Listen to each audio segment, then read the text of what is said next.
पश्चिम बंगाल में आज का दिन बेहद खास है। आज ही तय हो जाएगा कि पश्चिम बंगाल में ममता बनर्जी अपनी सरकार रिपीट कर पाएंगी या फिर भारतीय जनता पार्टी हावी हो जाएंगी तृणमूल कांग्रेस पर। दरअसल इस बार कांटे की टक्कर है। भारतीय जनता पार्टी भी कमजोर नहीं है।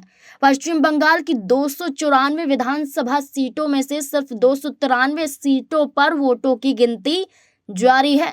दरअसल पश्चिम बंगाल में दूसरे चरण के समाप्त होने के बाद ही ईवीएम बवाल देखा गया था, जहां स्ट्रांग रूम में अनजान लोगों के पाए जाने के बाद ममता बनर्जी से लेकर टीएमसी के कार्यकर्ता नेताओं द्वारा हंगामा किया गया था स्ट्रांग रूम के बाहर। इतना ही नहीं, ईवीएम के साथ छेड़खानी के आरोप भी लगाए गए थे, जिसके चलते चुनाव आयोग ने एक्शन लेते हुए दोबारा से चुनाव कराया था। दोबारा से वोट डालने आम जनता पहुंची थी। डायमंड हार्बर विधानसभा सीट पर दोबारा वहां पर वोटिंग हुई थी, जिसके परिणाम आज नहीं आएंगे, इसलिए 293 विधानसभा सीटों पर ही मतगणना जारी है। इस बीच में भारतीय जनता पार्टी तृणमूल कांग्रेस पर हावी होती हुई दिखाई दे रही है। बंगाल में बीजेपी और टीएमसी के बीच शुरुआती रुझानों में कांटे की टक्कर बताई जा रही है। कहा जा रहा है कि जहां भारतीय जनता पार्टी 70 सीटों पर है, तो वहीं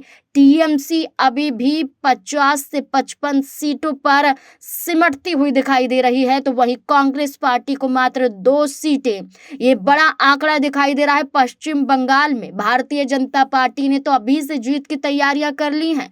बीजेपी दिल्ली हेडक्वार्टर में तो जलेबियां भी बन रही हैं, जहां ना सिर्फ जलेबियां बल्कि पूड़ियां भी तली जा रही हैं। और मीठे में सिर्फ जलेबियां हैं, क्योंकि हरियाणा में भी भारतीय जनता पार्टी ने जीत के बाद जलेबियां ही खाई थी और बिहार में भी यही देखा गया था और महाराष्ट्र में भी।